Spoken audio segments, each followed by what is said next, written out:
Takulandirani ku AMTV Malawi kuchimake kwa nkhani zenizeni. Ngati nkhani imeneyo kuno kulibe, dziwani kuti nkhani imeneyo ndi yabodza. Fotokoza kunena kuti akatenga iwo akavoteredwa kukhala pampando akuti azizayenda pasi kupita kwapanga mafaction apo.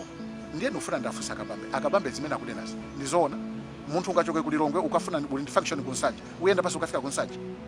Nkhani zingati zimenezo nkhani za chibwana. Number 2 akunena kuti azapereka 100 million pa district iliyonse. Akunena ndi Kabambe amene.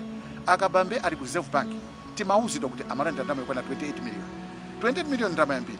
Ndama manager pachaka ndi 336 million. Ndrama imeneyo anapanga pochani. Anathandiza pa Malawi angati. Anthu olumala angati.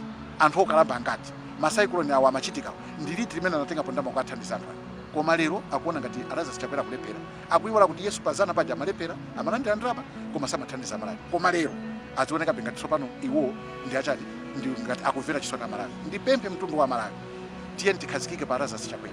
Alaza sichapera yu tiye timuthandize. Ndi munthu woti atithandiza. Ma programu ake ndi akulu, ma programu okhazikika.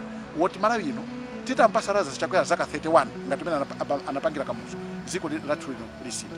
Ndiye fe ngati Umodzi Party tikuyima kunena kuti tima ndiraza sichakwera ndipo timu supporta ndipo timu tiziauza pamene zinthu sizikukhala bwino tizinena kuti apa titere apa titere timati constructive criticism osati kuti tizingokuwa pansewu. Osayiwala kupanga subscribe ku channel ya AMTV Malawi.